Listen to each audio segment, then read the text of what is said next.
Just before the elections, till January, February, BJP wasn't very confident about even forming the government. They would need alliances probably. Just then Pulwama happened, and then the hyper-nationalism, jingoism just went crazy. With the penetration of WhatsApp groups and all, the quality of content BJP could create, the hyper-nationalism that they could create, I mean, I think that took them to 303. Now with 370 article, now with Ram Mandir, Uniform Civil Code, do you think they will only concentrate on all these, or they will even focus on the real issues of the government?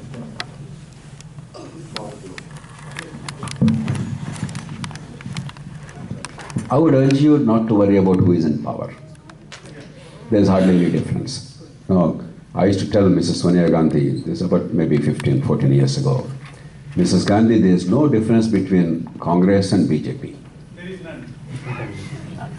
The pretense that Congress is for Aam Aadmi and secularism. At that time, Aam Aadmi, your party didn't come, but Aam Aadmi was Congress coin. You people stole it. And the pretense that BJP is for Hindutva and India shining. These were the big expressions. It's about market segmentation. It's about marketing. All I can say with certainty is that you, Mrs. Sonia Gandhi, will never become president of BJP. At the time, Lal Krishna Advani was the most important leader of BJP. I said, Mr. Lal Krishna Advani will never become president of Congress party. 95% of the rest are entirely interchangeable. As events have subsequently proven, I stand by the same thing today. So don't worry about who is in power, or even the conduct, roughly the same behavior. Any party with 303 seats behaves in India roughly the same manner. We have seen it at the state level, we have seen it at the national level. This is not unusual. I believe in every political party, BJP, RSS included, the vast majority actually want the betterment of India. I am not very cynical about politics.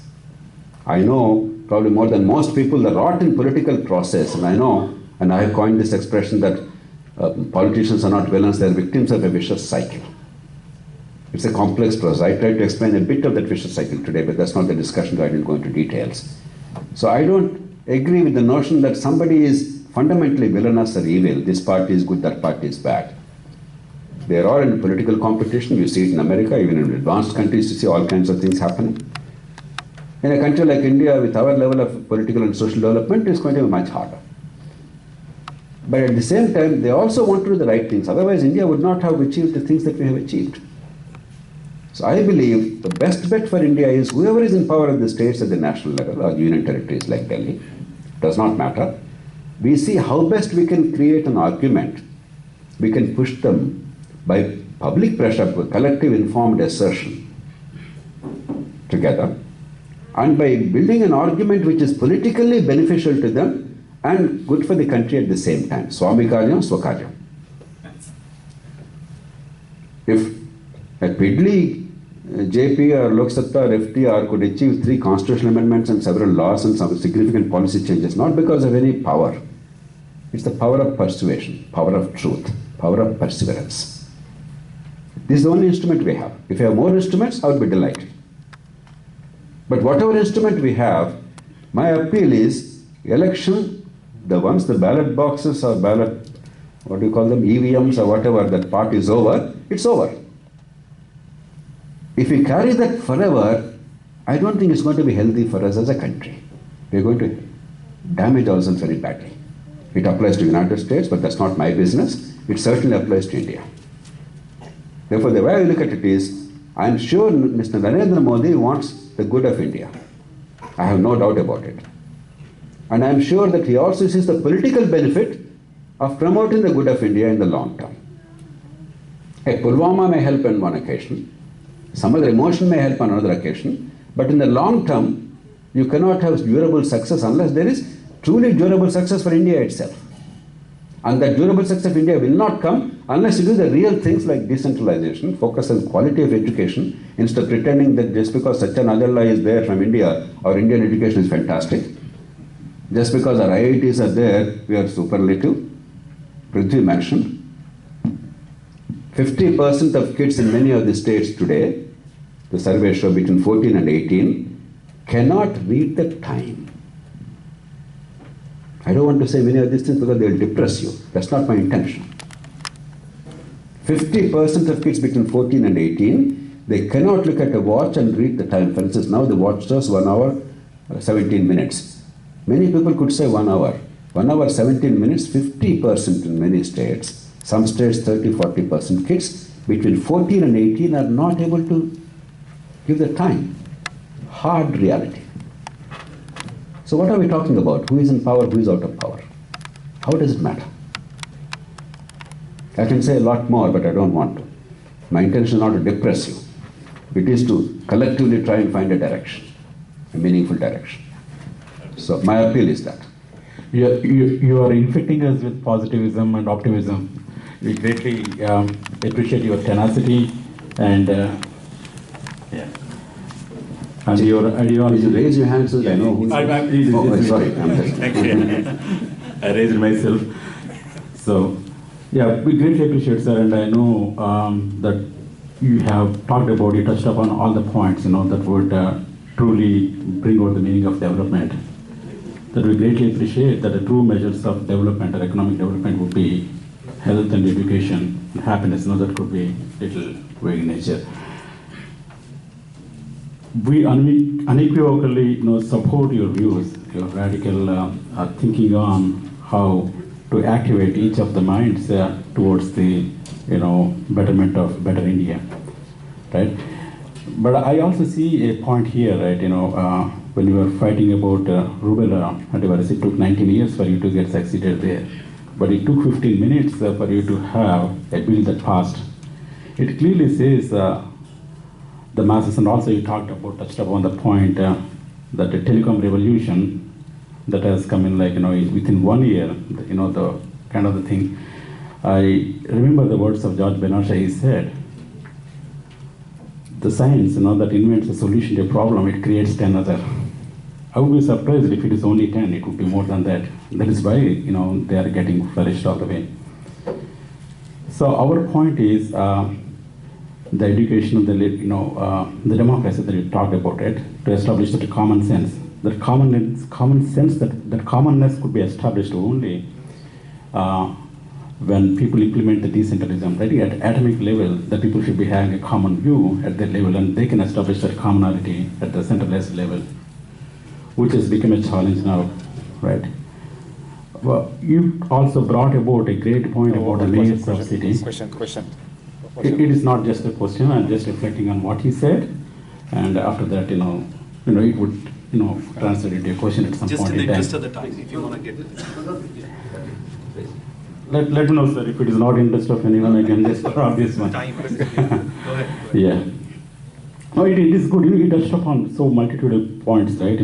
Talked about the democracy, talked about the political system, the economy, education, health, and everything. And those will become our points of discussion with Jairam Garu later years, for days to talk about. I was agitated with each of the point, in a positive way. But tell me how this commonality could be established. The people here live alone about knowing the mayors, and we don't know the mayor of Milpitas or Fremont or the cities where we live in here. But we know about our MLAs there back home in India. What kind of the things that were going on there. So the basic thing is the education, as you rightly said, how we educate the people from here, in the sense that only with education that kind of responsibility or accountability that could be established. The people should know the power of democracy. In a country where 70% people are uneducated, how you bring about that kind of awareness?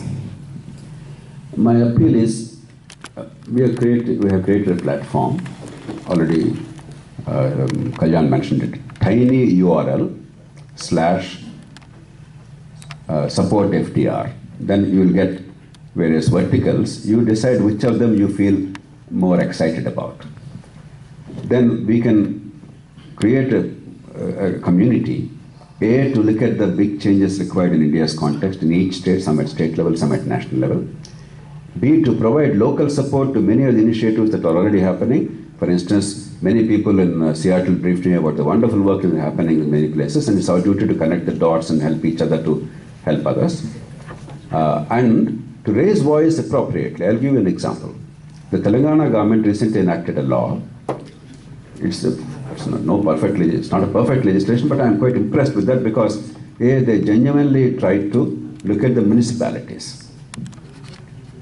And they came up with a citizens' charter for the municipalities. We must do for everything, but at least it's a good charter with penalties. They're talking about accountability of employees in a climate where parties and leaders are terrified to antagonize employees collectively because they believe that you will lose the election. If you make the employees work, if you talk about their corruption, if you have to force the delivery of services, they lose the election. So I salute the government. Doesn't matter which party, which leader. I openly and very strongly supported KCR on this. And then also accountability is brought in. No, it's not a pure model, but Telangana now has 33 districts instead of 10 earlier.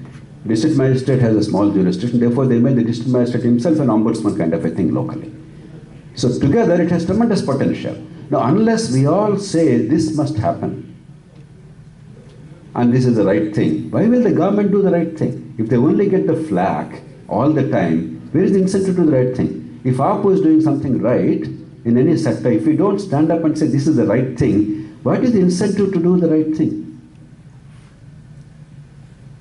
For instance, in education, one of the big challenges for us in rural areas is you have small schools, make-believe schools. While the teacher-student ratio is 16 or 17 kids per teacher, it's a very good ratio in Andhra Pradesh and Telangana. In reality, there are hundreds of schools where the actual ratio is less than 1:100. There are actually dozens of schools, I'm not misspeaking, hear me carefully, where the number of teachers are more than the number of students. 2 students enrolled, 3 teachers. A tamasha is going on at public cost. The governments in both the states are sensitive, they're trying to rationalize it. You know what the newspaper headlines say? Screaming headlines. 1,000 schools shut down in Telangana. It's a lie. Nobody's saying it's a lie. You're making it a fight between a government and some employees or some unions. We are not a factor. Unless you stand up and say it's rubbish, you are rationalizing. We have to rationalize. The kids are underserved. The outcomes are terrible. Why will the government do the right thing? So these are some small examples, but there is so much we need to do in propagating, in supporting, in opposing, in raising a voice and showing solutions. And opportunities do come when big change is possible. So I want this community for each sector to be of that kind. And also supporting local initiatives and enlarging their initiatives. Many people are doing wonderful work. I know people from here. I know from people from Seattle. In Karimnagar district, I was there last week. Whenever something good is done, when people ask me, I always go there and spend a day there and then encourage. So much is happening. But to multiply that, because India is such a big country, typical NGOism is not enough. How to replicate it, how to scale it up, how to institutionalize is a great challenge. So I would like you to be partners in that, and many of these things are doable. Trust me. At least that's one area of my expertise. How to make seemingly impossible things happen on a pan-Indian scale or a state scale without too much fuss is probably my specialty. So actually on that thing before the next question, that's why we're asking you to enroll and pick a topic that you want to support, because first you want to be educated a little bit about the topic, understand like education for example. It's not the Bharat Mata Ki Jai and we need more schools, we actually need lesser schools, more efficient schools, we need to measure outputs. But on those kinds of things, there are no comments on any social media pages. Nobody tweets that, nobody sends it on WhatsApp messages. It's all about the big national thing that happens and for and against the one big politician. But what we're trying to create is a forum where we can do that. So you could do it from your home. We're going to ask only for a few hours. Yeah, sorry, next question. Is this the question? Sorry, go ahead. Thank you for your words. I appreciate your perspective. I have.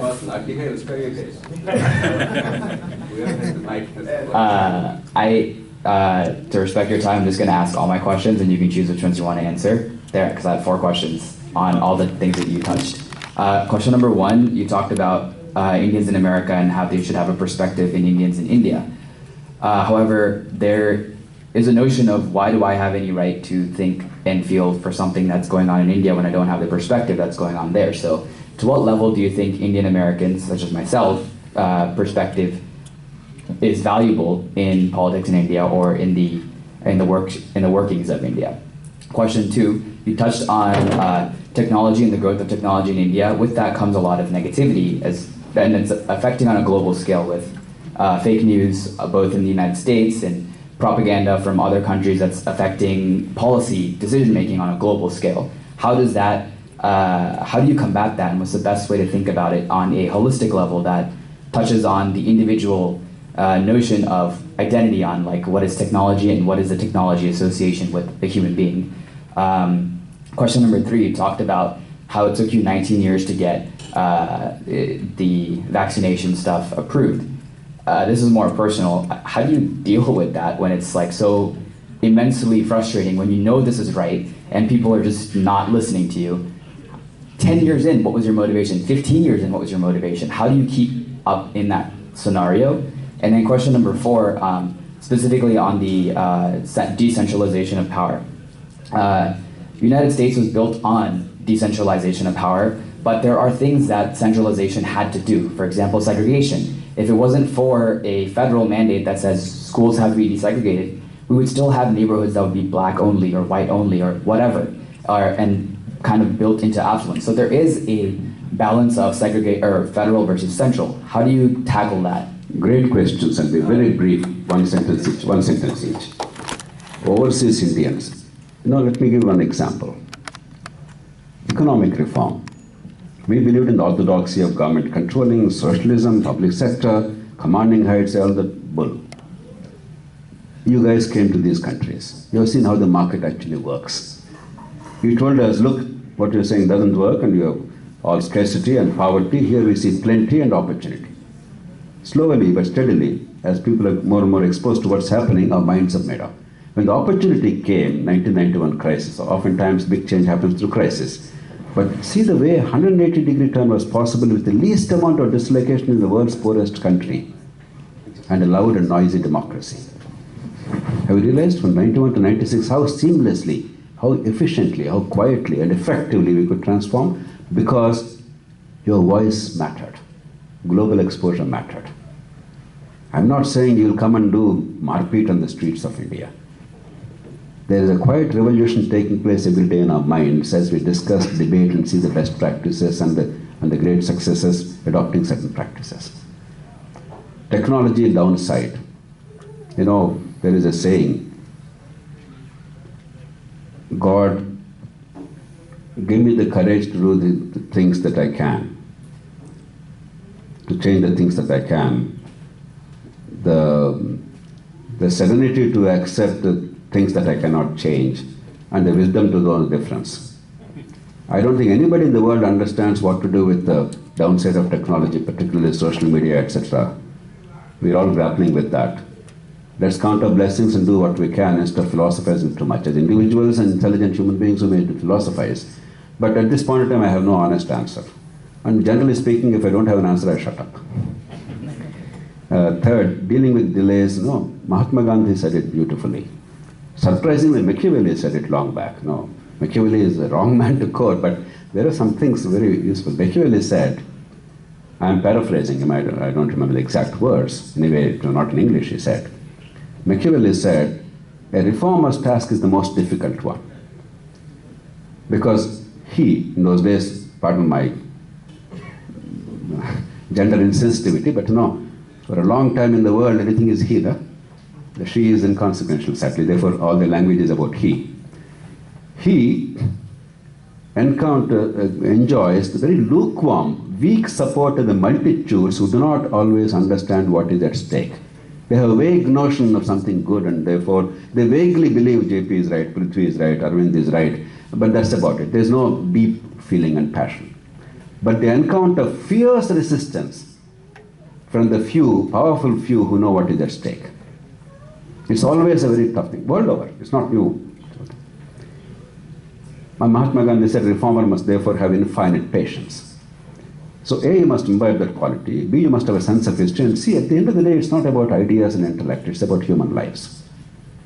As I said, if what you have done is actually making a difference to a million lives, how dare you not fight for that and get it no matter how long it takes? I'm not saying it's easy. I'm not saying it's pleasant. And as intelligent human beings who solve the problems in our mind, it's ridiculous. But we must be willing to go through this tedium and boredom. One of the greatest challenges for a reformer is the boredom you have to go through. Because many of these things, I spent endless nights with tears in my eyes and making my wife's life miserable when I was serving as a government official. Middle of the night I would wake up and then start writing or study. So I solved all those in my mind long, long ago. So it's actually, intellectually speaking, very boring. Except emotionally it's still enriching as you keep adding to your knowledge and see the great examples of what's happening and you get inspired and you deepen your perspective. But the fundamental equations are all solved. So it's not an intellectual, it's a genuine emotional thing. There are people's lives at stake. And I come to a stage when I no longer bother about theory. If things happen very well, even if there is some deviation from theory, I am willing to accept it. That's why I am not a Puritan. That's why I am saying China is more democratic than India. It's an absurd statement on the face of it, but it's a truthful statement. More decentralized, more education and healthcare accessible to every single human being. To me, that's democracy. More opportunity, technology available everywhere, infrastructure which really works. To me, that is democracy. Yes, they don't have a vote. They can't shout Xi Jinping down, down. But they alone don't constitute democracy. They also should be added. I'm in favor. And that's it. Yeah. So decentralization. I'm not saying that each county must be sovereign. Far be it. Obviously, there are things which only federal government can do, only state can do, only some other city can do, one locality can do. And Indian Constitution has a robust list. 7th schedule defines what the state can do, what the union should do. And again, some other schedules which are not mandatory, 11th and 12th, they define what the local government should do. This is understood. I don't think there's any dispute. So this is about unity of India, but unity is not uniformity. I cannot overemphasize this. The notion of India today is unity is uniformity. It's an absurd and dangerous and self-destructive notion. No matter who is in power, what is the context, I am prepared to say it from 1,000 rooftops. Unity is not uniformity. Unity is sacrosanct. I have said publicly, I repeat that again, I am willing to do anything to preserve unity of India because I believe that unity of India is paramount for protection of our fundamental rights and freedoms. Otherwise, we'll kill each other.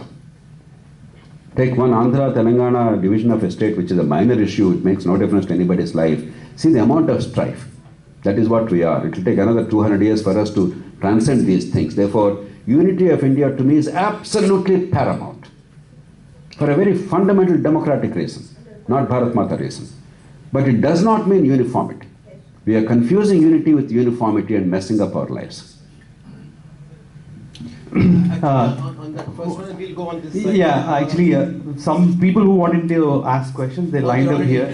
So it's just that the mic is not wireless. One question in regards to FDR and the thing that's happening. Dr. JP, I met Arvind in 2017. I was campaigning for the MCD election in Delhi. I said that I graduated from Loksatta Political University, and he said that, that means you guys have positive thoughts and some patience. Come sit here, And in that context of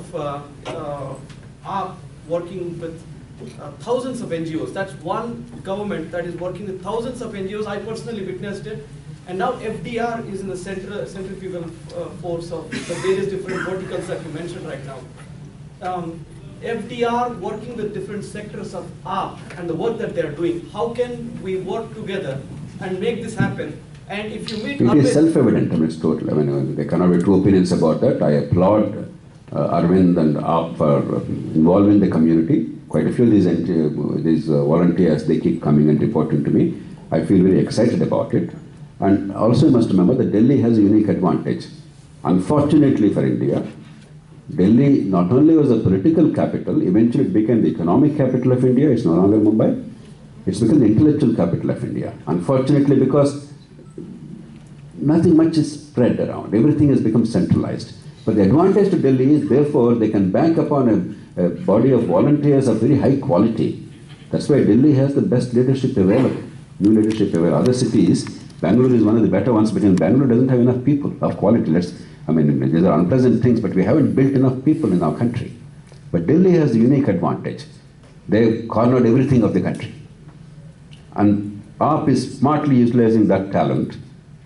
To what extent I'm not fully aware, but definitely more than any other government in India, definitely in the last 40, 50 years, where the government typically thinks that no, we govern and you're all mendicants, give me a petition, get out. Whereas here there's actually a partnership and there's willingness to engage them and make them lead from the front and get the outcomes. And we should fully support that and work together in whatever manner. Sir, I have one question for you and one for Prithvi. My question to you is that who will be the next Sanjeev Bhatt? Killers of Pehlu Khan are out.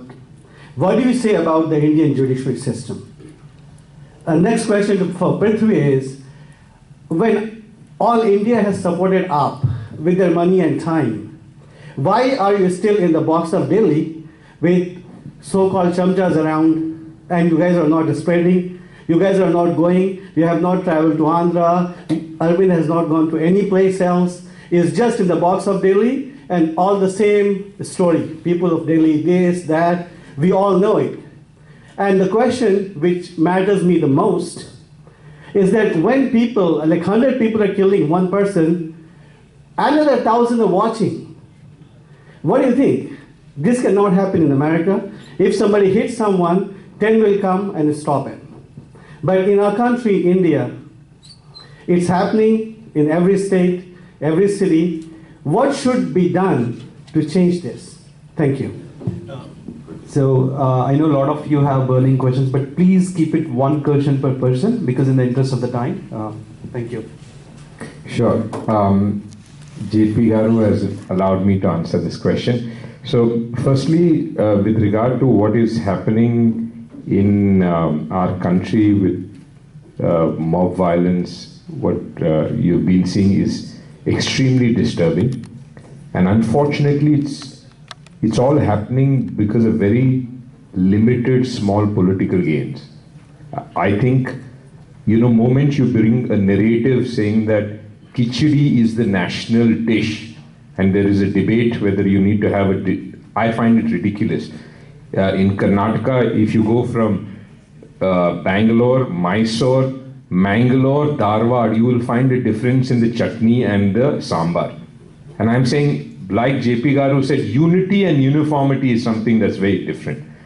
And I think what's happening today is disturbing because it kills the very idea of diversity. I'm not just talking of religion, but this idea of uniformity, I think, is not good.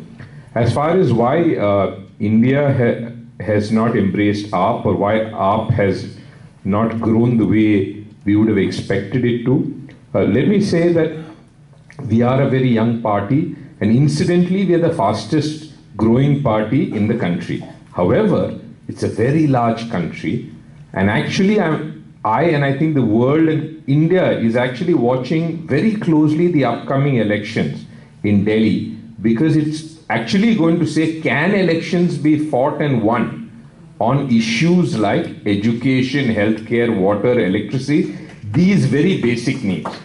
And I think this will then give an impetus, because quite honestly, a lot of people still believe that, it's a one-time wonder, it can never happen again. How can people win without money and the traditional reasons of muscle power, religion, etc.? I think it will happen. We have to have the patience of JP Garu and the tenacity to hold on. I think these elections are going to be extremely important. And I think when people actually see that they can connect a vote and what they are getting from a government, I think very soon you'll be surprised that we've actually invited people to come and see our healthcare education model. And across states, even the Congress BJP ruled states have come to Delhi and they've promised to implement this kind of model. So quite honestly, I think if that purpose of bringing in that change is served. It's not important whether Aam Aadmi Party spreads or not. We do hope this model of governance spreads in the country. Good afternoon, sir. I'm Govardhan Mucharla from... Sir, you didn't answer for Sanjeev Bhatt, Pehlu Khan and judiciary. I'll come. Yeah. Someone have to answer that, sir. Okay. Two things. One is about, it's not fair, it's not a fair question what you asked of Prithvi. In a 1.4 billion population, why is it only AAP's or Arvind's role to change the country? At a point of time, the history will allow some people, some organizations, some forces to emerge. But India is not really, it's Europe. I mean, for us to understand India, it's at the very least Europe, and infinitely more complicated.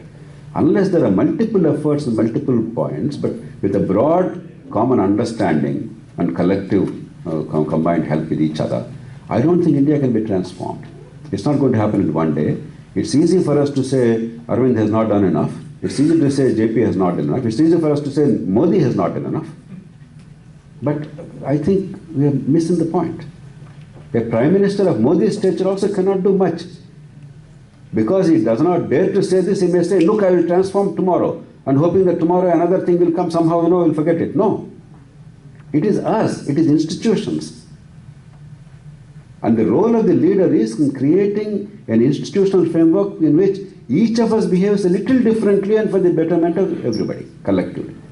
If that role is fulfilled by the leader, he or she is doing a great job. If that's not fulfilled, they are having a ball at our cost. They don't change the country. We change the country. They allow us, or they facilitate our role as parents, as teachers, as administrators, as citizens, 100 other things, to do things better, whereas right now the incentives are not aligned to make things better. So we must go a little beyond this hero complex. Judicial reform, I spent a whole session on rule of law, I think yesterday only.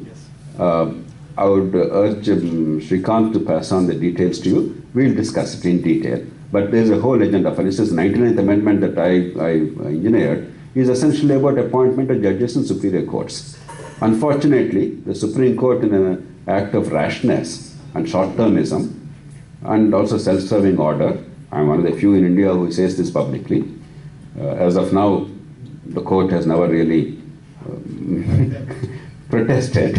I said it in the presence of Chief Justices and Justices of the Supreme Court because they are wrong. I have no doubt about it. No institution in democracy can appoint itself. It's fundamentally anti-democratic. Just because people of India accepted it meekly doesn't make it right. That constitutional amendment became, for the time being, infructuous. But that's only one thing. Local courts law was created by me, engineered by me. What we call Gram Nyayalayas Act. Actually, I wanted it for the whole country, urban, rural. And then there are many more things. So there are very specific practical things we need to do. Some of us are working hard. I urge people like you who are deeply committed to rule of law to go into each of these specific elements and then make things happen. It will not happen in one fell swoop because there is no such mood in the country. It should happen, but at least bit by bit, in a reasonable time frame. Let's make those things happen. About mob violence, just one word. I am second to none in criticizing what is wrong with India, but let's not also self-flagellate too much.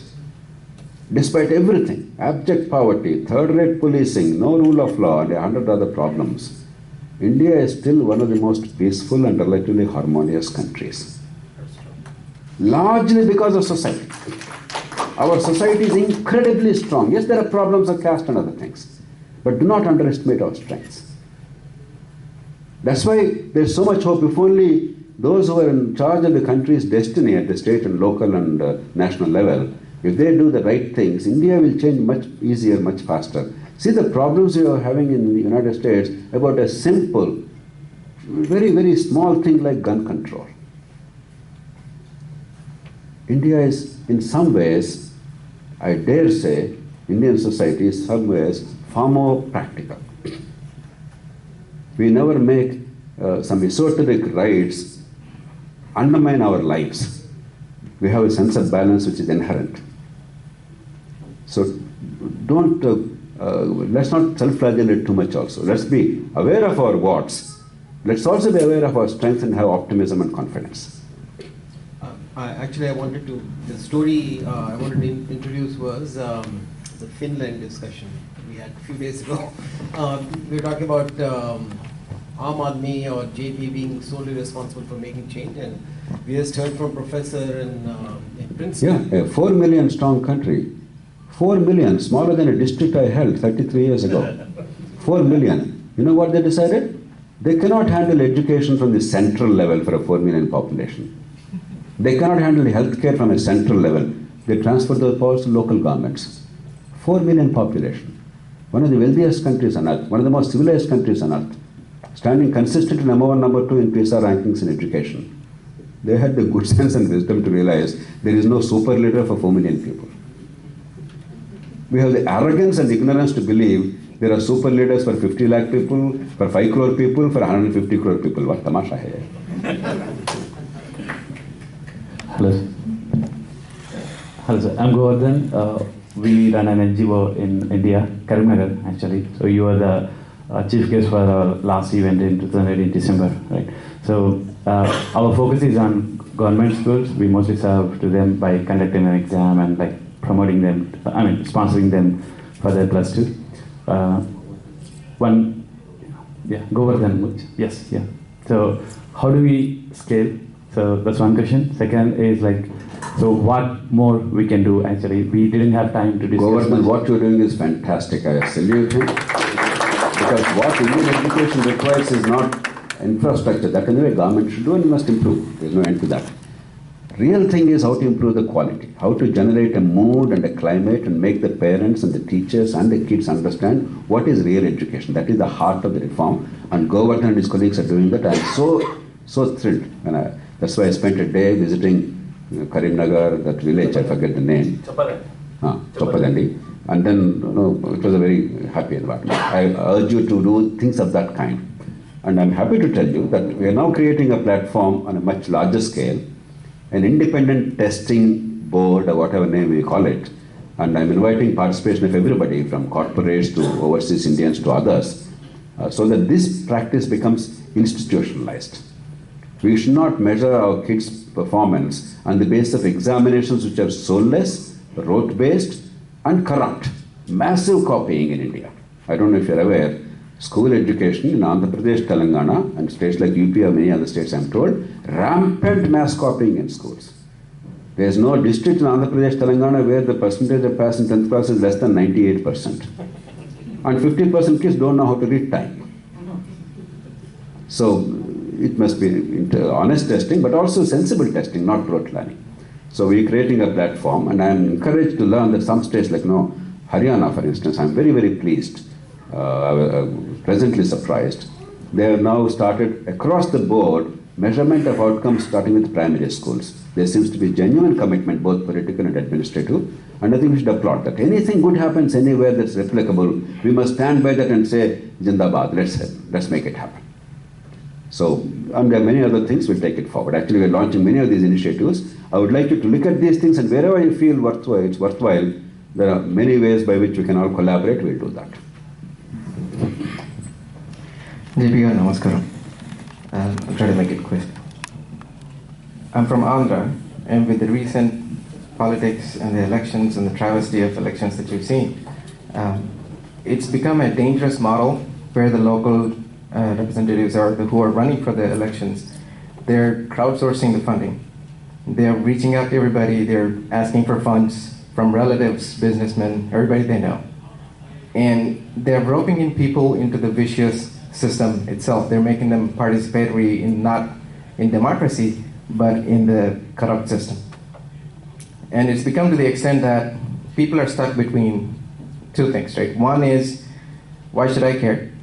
And two, this is how it is. These are the only two. The second option is, this is how things are. That's the second line of thought that I get. Let me be a little harsh. I'm normally a very nice guy. Did anybody point a gun to you guys and said, you must give me $1,000 from an election contest to pay off the voters? The choice is yours. Be engaged. Care.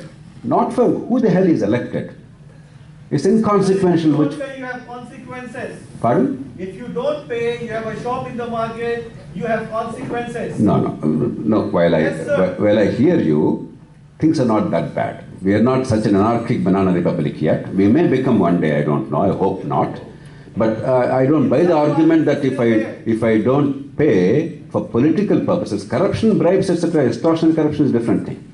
But somebody comes to you and says, no, I'm contesting, give me lakh of rupees, you don't pay, and therefore there are consequences to everybody. It's, I think, stretching things a little too far.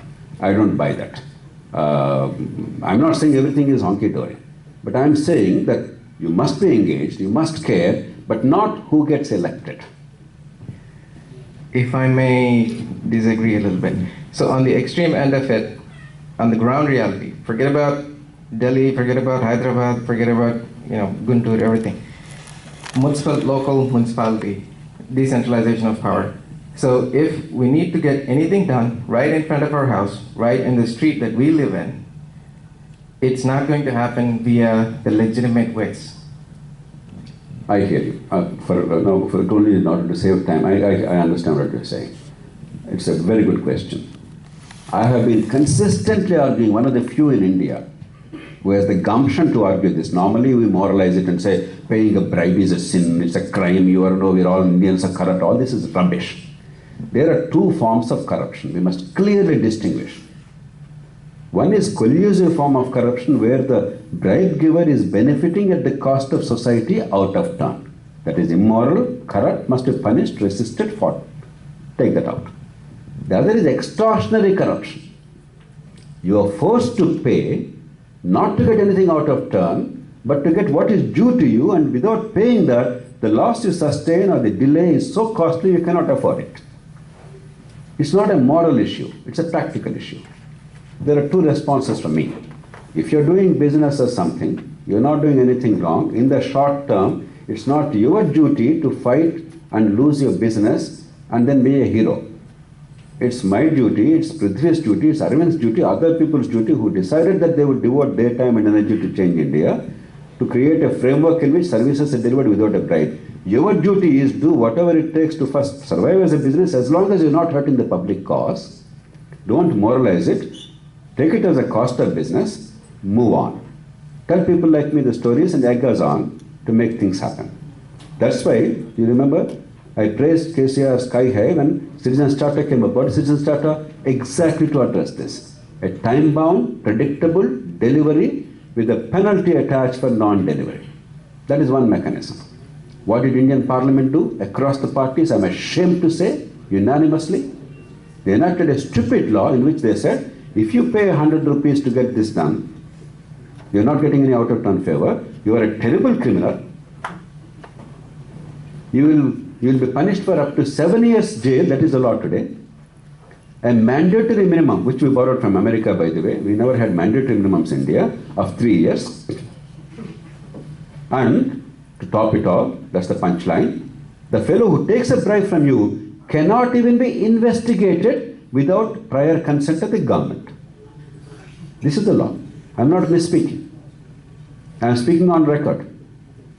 The law says if you pay 100 rupee bribe to speed up the process without any benefit, extra benefit to you, you will go up to 7 years, mandatory minimum 3 years, and the bribe taker shall not even be investigated, even a case will not be filed without the prior consent of government. That is the shamelessness we have sunk to by moralizing these acts of corruption.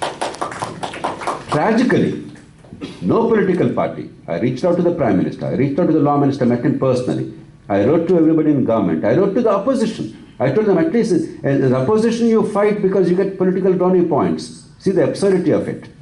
Not one voice. How can you oppose employees? I went to the parliamentary committee twice. I briefed them in detail. I gave them in writing. Nothing.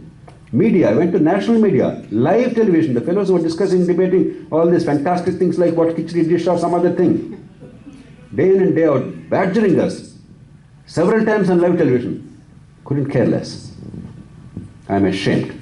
Not merely about my politicians, but about my civil society, my media, and public discourse. Therefore, do not ever fall into the trap of making it a moral issue. If you are a victim of extortionate corruption, you are a victim, not a villain. Our collective duty, and people like me, particularly our duty, is to create a framework where services are predictable, time-bound, without a bribe. Not to make, say, all Indians are criminals and we're all immoral, therefore India cannot improve. That's rubbish. I'm saying it emphatically because this needs to be said. Almost nobody in India is willing to say this. We become a bunch of hypocrites. So I'm saying on record, knowing full well that what I say will be taken out of context by some people, it will go viral, they will start abusing me. I'm prepared for that. Can I just add in one point? There is hope. We've crowdsourced our funding, and we are actually facing the other side of it, where the common man in Delhi actually feels that our MLAs are useless because he cannot get you a seat in the government school because we've digitized it, it's all online and nobody can jump the line. So there are consequences, but I'm one of those firm believers that if you are contributing to a political party, and if that is honest, clean money, please continue to do it because political corruption, the source. Yeah. Now I'm saying I hope you don't stop contributing to political parties because it's very essential to keep guys like us going. It's actually in line with my question. My question was, how do I give the hope? Right now there is no source of hope for the people. Like in my street, I cannot tell them, okay, you can go talk to these people and raise your voice here or file this complaint here. There is no such thing, right? They're only used to either getting it done or not. That's the main problem. I think things will take some time to change. In the interest of the time, we would like 2 more questions to go in. Sorry for... You can also bunch the questions of it. Yeah. So I'm looking... One thing. Actually, definitely we can do that. Maybe a few of you ask questions together. One question each. Let me be very quick. So my question is to for JP Garu. So in one public speech, Amit Shah was telling he has access of 35 lakhs WhatsApp group, and he can make 35 lakhs WhatsApp group. WhatsApp. Yeah. So and he can make any news viral, whether it's wrong or right. It does not matter. So in that context, okay, let me first say I'm volunteer from Aam Aadmi Party. So Aam Aadmi Party doing great job, and most of us in this room at least we know. But if you say 35 lakhs WhatsApp group, they have access and they can make anything viral or they can make anything even negative or something. So what's the message to us, collectively, what we should do as the Aam Aadmi Party volunteer or Loksatta volunteer, so that we can tackle such kind of, we can do some positive awareness about Aam Aadmi Party doing in Delhi. I can only say, there's a... Mark Twain once said, often a hen that only laid an egg cackles as if she's laid an asteroid. He said it 100 years ago. But what he actually envisioned is happening dramatically with social media today. So I hear you. I don't think I have an answer, but I think you guys are very smart. Aam Aadmi volunteers and others, Delhi-based technocrats, you know how to counter it. And you are doing it in a variety of ways. And it's not going to be an easy task, not only in India, it's world over. You see what's happening in the United States. You see what's happening elsewhere. So I think we'll be facile if we said that we have instant solutions. But if any group in India has the ability to counter this with technological brilliance and passion and integrity, it certainly is a group of Aam Aadmi volunteers. I'm certain about it. But let's continue with that. All of us must learn from each other. I certainly need to learn from people like you because I am a technophobe. I don't know how to use technology. I'm still very old-fashioned. No boarding pass. Until they gave me a printout, I said, no, I will not go to the airport. So we are of a different generation. But I do recognize the value of technology. And the downside I understand increasingly. But still, I think on balance, I'm a great believer that technology is a great enabler. And ultimately, the net outcome is positive. Maybe I'm a little naive, but I think human society in the past century proved that technology on the whole immeasurably improved our lives because we take it for granted so quickly and we remember the downside so much. We sometimes have an imbalanced approach in our minds, but on balance I think it will work out. Yes, in the short term there are going to be problems.